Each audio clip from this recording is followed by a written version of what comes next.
lui dit, j'ai gardé toutes ces choses, que manque-t-il encore?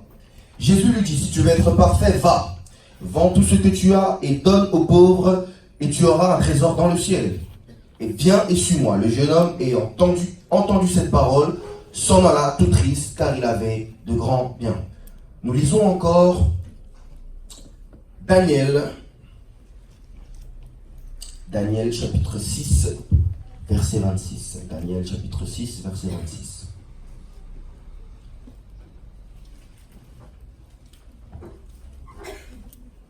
Daniel chapitre 6, verset 26.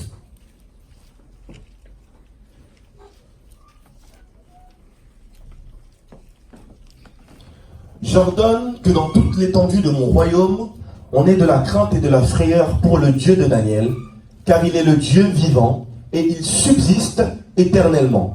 Son royaume ne sera jamais détruit et sa domination durera jusqu'à la fin. Et pour notre dernier texte, nous lirons 1 Roi, chapitre 18. 1 Roi, chapitre 18, au verset 36. Il faut qu'en tant que chrétien, tu aimes lire.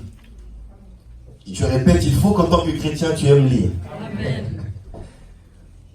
Je lis au nom de Jésus. Et il arriva à l'heure où on l'offre. 2 Rois. 1 Roi 18, 36. Je pense que c'est ma Bible qui me fait défaut. 2 Rois 18. 1 Roi 18, verset 36. On y est. Amen. Amen. Et il arriva à l'heure où l'offrande, le gâteau qu'Élie et l'Éternel dit. Éternel Dieu d'Abraham, d'Isaac et d'Israël, qu'il soit connu aujourd'hui que tu es Dieu en Israël, et que moi je suis ton serviteur, et que c'est par ta parole que j'ai fait toutes ces choses. Réponds-moi, Éternel, réponds-moi. Et que ce peuple sache que toi, Éternel, tu es Dieu, et que tu as ramené leur cœur. Et le feu de l'Éternel, tomba, et consuma l'holocauste, et le bois, et les pierres, et la poussière, et assécha l'eau qui était dans le fossé. Et tout le peuple le vit, ils tombèrent sur leur face et dirent, l'Éternel, c'est lui qui est Dieu. L'Éternel, c'est lui qui est Dieu. Et Élie leur dit, saisissez les prophètes de Baal, que pas un d'entre eux n'échappe. Et ils les saisirent, et Élie les fit descendre au torrent de Kison, et il les égorgea là. Est-ce que quelqu'un peut acclamer pour la parole de Dieu? Est-ce que quelqu'un peut acclamer pour la parole de Dieu? Tu peux prendre place. Alors, durant tous ces jours, la parole nous a été donnée de manière merveilleuse par l'évangéliste, mais aussi par notre apôtre. Est-ce qu'on peut arranger mon micro? Mais aussi par l'apôtre qui nous a merveilleusement bien enseigné. Alors, le thème d'aujourd'hui est très très simple. On parle principalement de l'attachement, mais on va aller un peu plus loin. Nous avons posé les bases pendant ces 4 premiers jours, et pour ce 5e jour, nous allons aller plus loin. Le thème, c'est « Mon Dieu deviendra leur Dieu ». Tu répètes à ton voisin, ta voisine, « Mon Dieu deviendra leur Dieu ». Dis-le avec plus de conviction. Mon Dieu deviendra leur Dieu. Alors, on va essayer de décortiquer un peu ce grand thème pour commencer tout simplement par la partie de mon Dieu. Pour que ton Dieu devienne leur Dieu, il faut d'abord que tu connaisses ton Dieu. Mais il y a une étape encore avant de connaître ton Dieu, tu dois savoir toi-même qui tu es. Tout cela revient à une question d'identité. De nombreux chrétiens se demandent pourquoi ils n'arrivent pas à entendre, à ressentir la présence de Dieu. Et ce n'est pas le problème de Dieu. Ce n'est pas que Dieu n'a pas envie de leur parler, mais c'est tout simplement qu'ils sont incapables de déterminer et de définir la personne premièrement qu'ils sont. Il s'agit là d'une question identitaire. Pour tout, que ce soit les patriarches et même dans le Nouveau Testament, tous, avant de commencer l'œuvre, il fallait d'abord qu'ils déterminent la personne qu'ils étaient. Nous avons pour exemple l'apôtre Paul. Lorsque Paul a rencontré le Christ, En fait, le Christ est venu redéterminer la personne qu'il était. En lui disant, mais Paul, pourquoi me persécutes-tu? Et tellement que cette révélation que le Christ lui a fait l'a marqué, on comprendra que par la suite, Paul a changé son nom. De manière que dire, j'ai changé d'identité. Parce que l'identité qu'il avait avant ça ne représentait pas le Paul qu'il devait être pour accomplir la mission. Nous avons d'autant plus un personnage qui me marque encore plus, c'est Moïse. Moïse était dans la maison de Pharaon et il ne savait même pas qu'il était en réalité israélite. Il menait sa vie comme il le voulait. Et par la suite, on comprend que plus le temps passe et plus il se dit, mais ces gens-là sont comme moi. Ces gens-là me ressemblent, etc., etc. Donc il comprend qu'il est juif. Mais lorsqu'il comprend qu'il est juif, même s'il a commis un crime, il s'en va premièrement lui-même 40 ans dans le désert. Donc rien que pour comprendre lui-même qui il était, pour comprendre la personne véritablement qu'il était, il a dû s'en aller dans le désert durant 40 années. Tu t'imagines, rien que la question qui suis-je lui a pris 40 ans. Et c'est qu'après les 40 ans qu'il avait enfin compris, qu'il a été enseigné au pied de son beau-père, Jéthro, qu'il a compris qu'il était juif, etc., qu'il a compris l'Éternel, etc. C'est qu'à ce moment-là que l'Éternel se révèle à lui. Après 40 ans. Et là, je me pose, et je nous pose cette question. Est-ce qu'on a d'abord fait cette introspection avant de vouloir parler à Dieu, avant de vouloir lui demander quoi ou qu'est-ce, de savoir qui nous-mêmes nous sommes? Est-ce que nous ne sommes pas laissés aller par la famille dans laquelle nous sommes nés, les habitudes que nous avons, etc., etc. Est-ce que nous-mêmes, nous avons regardé à notre propre vie et on s'est demandé, mais qui suis-je vraiment? Au moment où Moïse rencontre Dieu, il lui répond d'une manière assez étrange. Et Moïse demande à Dieu, mais lorsque j'irai voir ton peuple, quel nom je donnerai? Qui es-tu? Et à ce moment-là, Dieu répond, je suis. Je répète, Dieu répond, je suis. Il ne donne pas un nom, il ne donne même pas un objet. Il donne en fait, il est. En fait, tu dois comprendre que selon l'identité que tu te donneras, Dieu se révélera à toi de cette manière-là. Donc laisse-moi te dire que tant que tu n'auras pas compris la personne que tu es, la révélation ne t'est pas réservée. Il faut que nous, chrétiens, nous soyons capables de définir qui nous sommes. Que nous ayons notre identité, premièrement d'enfants de Dieu et par la suite de fils et de filles. Tant que nous n'aurons pas fait cet effort-là, malheureusement, nous ne pourrons pas connaître la révélation. Nous allons toujours plus loin. Et dans cet exemple-là de Moïse, lorsque Moïse, par la suite, a dirigé le peuple d'Israël, on comprendra qu'en réalité, le peuple d'Israël, qui connaissait Dieu avant Moïse, ne parlait pas directement à Dieu. Il devait d'abord s'adresser à Moïse. Il y avait comme une filiation. Et ça, c'est aussi le défaut que nombreux d'entre nous faisons. À partir du moment où nous commençons à lire quelques versets, où nous ressentons le Saint-Esprit à l'église, où nous commençons à parler en langue, etc., etc., on veut sauter les étapes et parler directement à Dieu. Laisse-moi te dire que faire cela, c'est une faute et une erreur grave. Parce que lorsqu'il y a un moi qui a parlé directement à Dieu, tu ne peux pas sauter les étapes si tu as reçu le Seigneur par sa personne. Il faut d'abord que tu sois capable d'être affilié à cette personne-là pour entendre la voix de l'Éternel. Tant que nous n'aurons pas compris qui nous sommes, il sera impossible pour nous d'aller beaucoup plus loin avec le Seigneur. Alors demande à ton voisin et ta voisine, qui es-tu? Dis à deux personnes, qui es-tu? Et on comprend par la suite, lorsque nous avons compris notre identité, j'espère que tous nous ferons cet effort-là, on comprend dans Matthieu 19 qu'il y a un jeune homme qui voulait suivre le Christ, qui était prêt. Et il demande à Jésus, mais comment je dois faire pour te suivre? Et Jésus lui dit, abandonne tout, vends tout, et tu pourras me suivre. Le jeune homme lui dit, c'est fait. Et par la suite encore, Jésus lui dit, ok, tu as tout abandonné, cette fois-ci, vends tout. Vends père, mère, que véritablement il ne te reste rien, tu auras un trésor dans le ciel, et ainsi tu pourras me suivre. Et c'est qu'à ce moment-là que le jeune homme s'en est allé, et qu'il a été triste. Pour qu'on puisse être attaché à l'Éternel, nous verrons un exemple tout à l'heure qui nous illustrera bien cela, il faut qu'on soit capable de tout abandonner. Amen. Alors certainement tu me diras, mais c'est impossible pour moi de tout vendre, etc.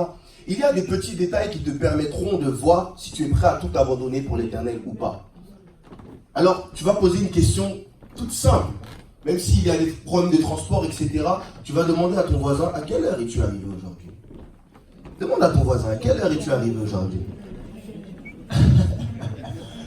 dormi encore. À quelle heure es-tu arrivé aujourd'hui? Il y a des petites choses comme ça qui sont capables de nous montrer quelle importance et quelle place nous mettons à Dieu. Si en réalité la flemme est devant Dieu, si en réalité la famille est devant Dieu, laissez-moi vous dire, il y en a certains qui nous harcèlent pour dire, mais l'église est encore fermée, comment ça se fait-il? Comment se fait-il que l'église est toujours fermée? Il y en a qui viennent à l'église pour dormir parce que leur seul désir, c'est d'être ici. Ils ne veulent pas être à la maison, ils ne veulent pas être nulle part ailleurs, ils veulent être ici. Mais tu dis à Dieu à chaque fois, tu chantes, tu es tout pour moi, tu chantes, parle-moi Seigneur, oh tu es mon roc, tu es ma forteresse. Mais lorsqu'il s'agit de venir à l'église, tu es en retard. Je laisse ce silence-là pour que nous puissions comprendre qu'il y a, en fait, dans le langage, il y a deux parties. Il y a le langage verbal, ce que tu dis à Dieu, et il y a le langage non-verbal. Et dans la partie du non-verbal, est-ce que réellement nous sommes capables de montrer à Dieu que nous sommes attachés, ancrés à lui et que nous sommes prêts à tout lui donner? Il faut que cette nouvelle église que nous sommes en train de construire soit remplie de personnes déterminées et prêtes véritablement à tout donner pour le Christ. De telle manière que, avant même que le culte commence, il y aura une certaine atmosphère de prière. Vous allez voir que les choses seront beaucoup plus faciles. Parce qu'avant que le culte commence, certains viennent à l'heure, certains viennent en retard, ce qui fait que ce n'est pas tout le monde qui est disposé, ce qui fait que ce n'est pas tout le monde qui est préparé. Et vous verrez qu'en réalité, il y a plusieurs esprits qui dominent, alors que c'est le Saint-Esprit qui doit dominer. Amen. Dis à ton frère, je vais changer. Dis-le bien, je vais changer. Je vais changer.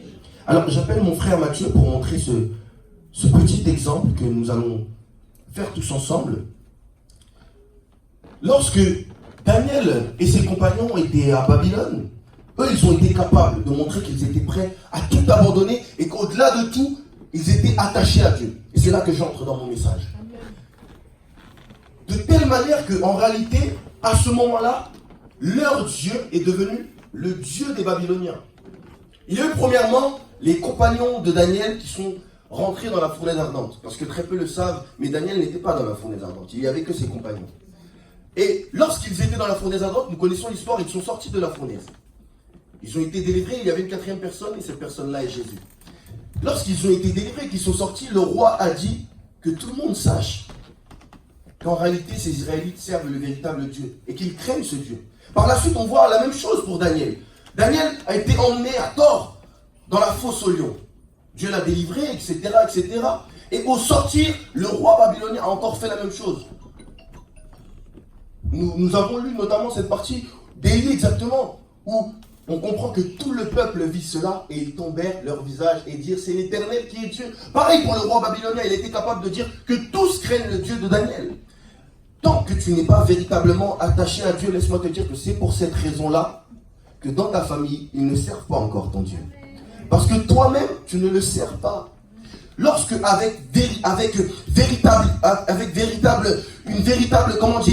véritable ferveur, avec un amour, lorsque tu te donnes totalement à lui.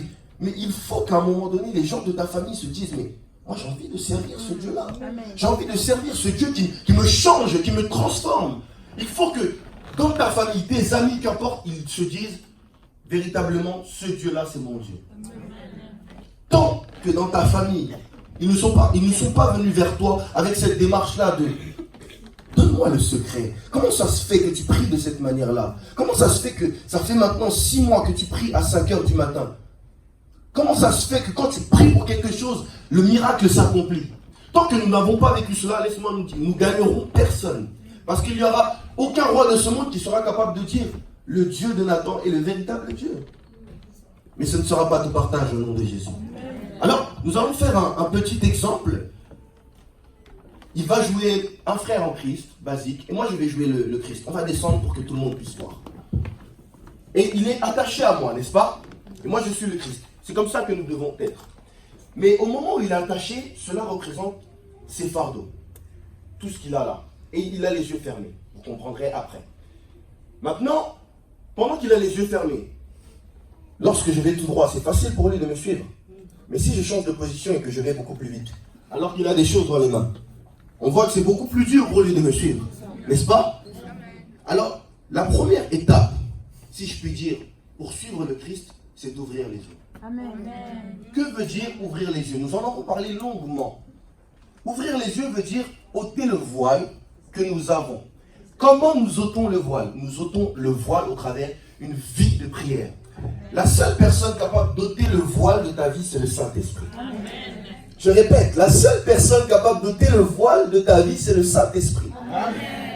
Il faut comprendre qu'en tant que chrétien, il y aura de nombreuses questions que tu te poseras. Comme nous l'avons dit, qui est le Christ? Dieu le Père, Dieu le Fils, Jésus, qui est-il vraiment? Laisse-moi te dire, il n'y a aucune réponse rationnelle que nous ne pouvons t'apporter.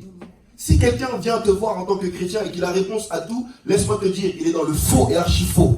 Le seul qui a réponse à tout, c'est le Saint-Esprit. Donc que toi-même, tu ne seras pas convaincu que Jésus est Dieu et que Jésus est Fils de Dieu, personne ne pourra te faire comprendre cela. Donc la première étape est d'ouvrir les yeux.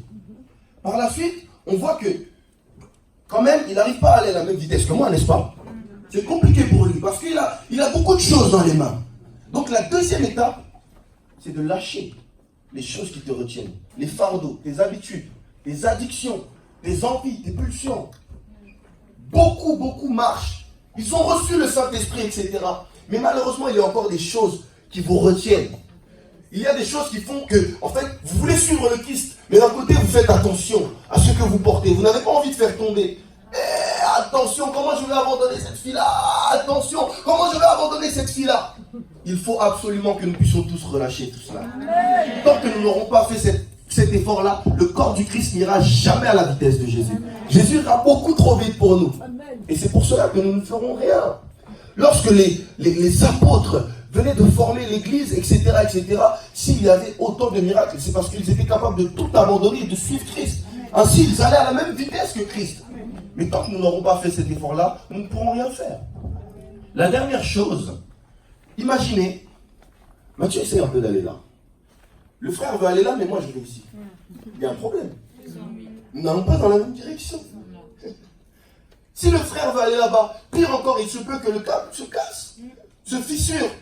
Il faut comprendre, à tout moment dans ta vie, qu'il s'agisse de ton mariage, qu'il s'agisse de ton travail, qu'importe, tu dois absolument suivre la voie du Christ. Amen.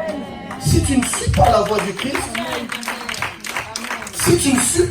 Christ, ce câble-là ne servira plus à rien. Ce câble sera complètement inutile. Pire encore, il sera amené à se fissurer.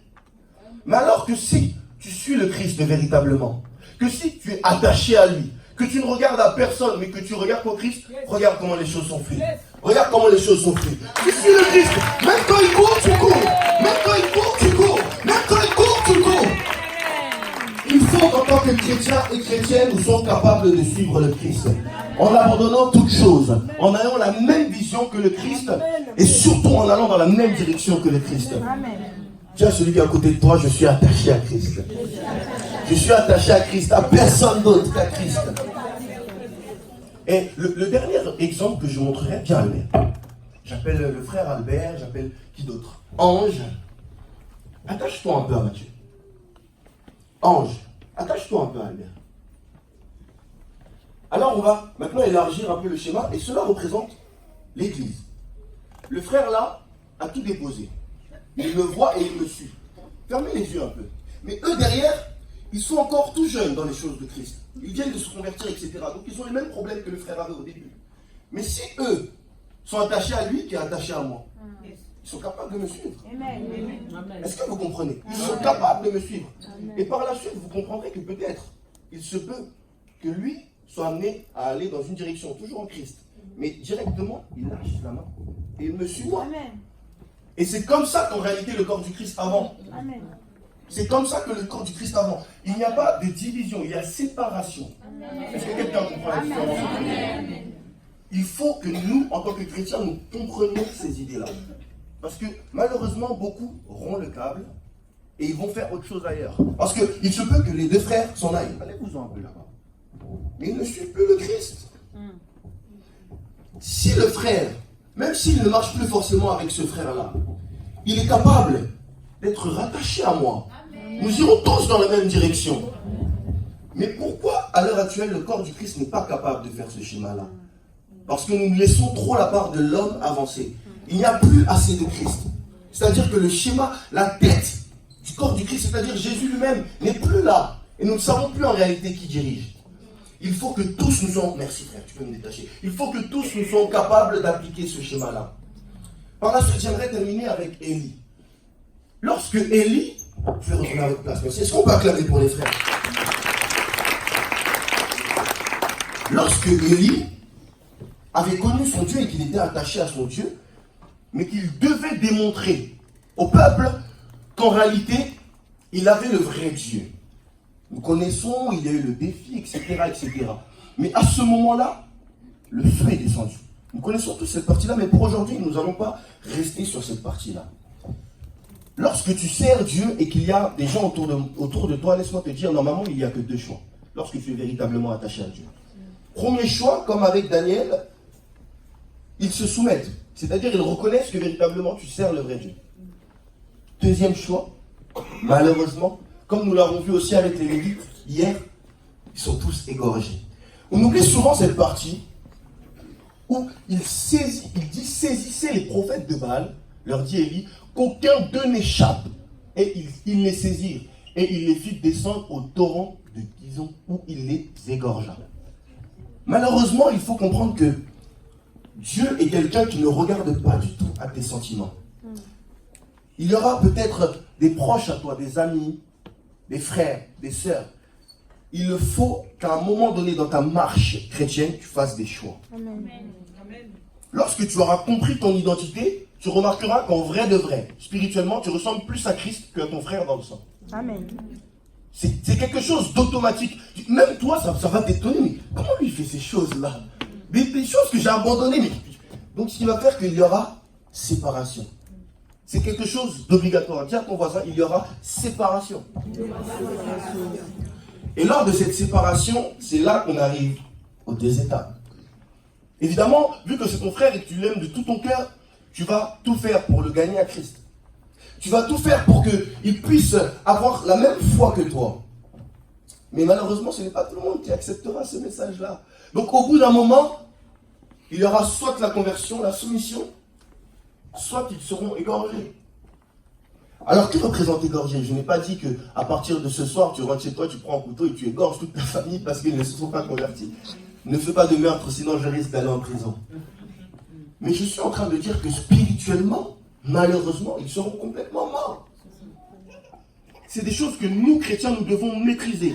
Et si tu comprends que tes proches seront véritablement morts, c'est impossible que tu arrêtes de leur parler de Christ. Si tu viens me voir et que tu me dis que tu en as marre de parler de Christ à tes frères, à tes sœurs, à tes amis, il y a un problème. Parce que quand tu comprends le sort qu'il leur est réservé, mais tu ne peux même pas rester tranquille. Tu ne peux pas dormir. Il faut que tu fasses ta part. Dis à ton voisin, il faut que tu fasses ta part.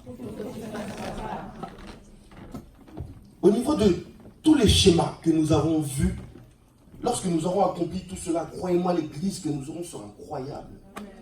Lorsque nous serons tous attachés à Christ, de la manière que je l'ai vu, mais personne ne pourra nous arrêter.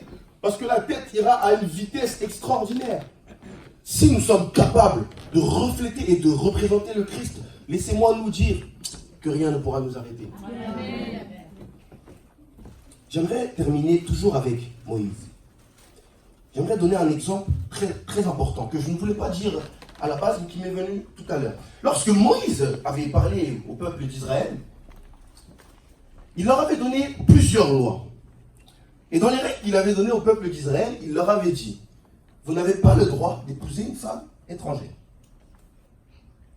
Mais au moment où il a donné cette règle-là, il y a Aaron. Aaron qui est venu auprès de Moïse pour lui dire: mais mon frère, tu nous dis de ne pas épouser une femme étrangère, mais toi-même ta femme. Alors, en tant que chrétien, on peut se dire que c'est normal. Lui-même a donné la loi, lui-même doit appliquer la loi. Mais dans les choses de Dieu, ça ne marche pas comme ça. Laissez-moi vous choquer un peu. Peut-être que vous allez dire que ceux qui passent là, tout est permis. Non. Mais laisse-les régler leur affaire avec Dieu. Toi, règle ton affaire avec Dieu. Amen. Au moment où ils ont commencé à murmurer, avec sa sœur aussi, Dieu s'est mis en colère. Et Dieu les a appelés les trois dans la tente d'assignation. Je vous enverrai lire cette histoire. Et par la suite, on comprendra qu'ils ont eu la lèpre. Tout cela parce qu'ils ont murmuré contre leur serviteur. Mais n'avaient-ils pas raison? N'avaient-ils pas raison? Leur raisonnement n'était pas logique. C'est totalement logique. Mais le problème, c'est qu'ils ont parlé contre les serviteurs de Dieu. Là où dans le chaînon, ils étaient derrière Moïse, ils ont voulu se mettre à la même hauteur que Moïse, voire plus haut. Laisse-moi te dire que lorsque tu touches le rebord du vêtement du Christ, mais que tu n'es pas prêt à ça, tu meurs. Tu meurs automatiquement. La Bible nous dira que lorsqu'il portait la gloire de Dieu avec le peuple d'Israël, la gloire de Dieu est tombée. Et il y a un soldat qui voulait bien faire, qui voulait rattraper pour remettre tout simplement. Il est mort instantanément. Il faut que tous, en tant que chrétiens, il s'agit d'ailleurs de la première étape, lorsque nous comprenons notre identité, que nous nous mettions tous à notre place. Que tous nous puissions comprendre la mission que nous avons. Parce que si nous n'arrivons pas à représenter la personne que nous sommes, à occuper le bon poste, on va se marcher dessus. Et le corps n'avancera pas bien. Si tu essaies de faire avec le pied ce que ta main doit faire, tu es bizarre. Ce n'est plus le corps, tu es un monstre. Si au lieu de manger avec la bouche, tu essaies de mettre dans ton nez, tu vas voir ce que ça va faire. Tiens, ton frère, je ne ferai pas ça. Alors, j'aimerais terminer par quelque chose de très très simple, qui peut même paraître basique. Lorsque nous avons le Saint-Esprit, car en réalité la corde que je montrais tout à l'heure, c'est le Saint-Esprit. Amen. Lorsque nous avons le Saint-Esprit, personne n'est capable de se perdre. Lorsque tu es à l'église, le Saint-Esprit est capable de t'insuffler des choses à l'oreille, laisse-moi te dire, tu seras étonné. Parce qu'au son de sa voix, il sera capable de te dire des choses que tu n'avais jamais imaginées. Personne ne se perdra si tous nous avons le Saint-Esprit. Dans cette démarche-là de recherche du Saint-Esprit, il ne faut quand même pas aller trop loin et trop vite. Parce que certaines fois, il se peut que le Saint-Esprit te montre des choses à toi qu'il n'a pas montré à ton frère ou ta soeur. Il faut que tu sois capable d'être prudent, habile, pour lui en parler. Mieux encore, avant même d'aller voir ton frère et ta soeur, il y a des hommes et des femmes qui ont été élevés en dignité. Il fallait voir d'abord. Le Saint-Esprit m'a dit qu'il y avait ça.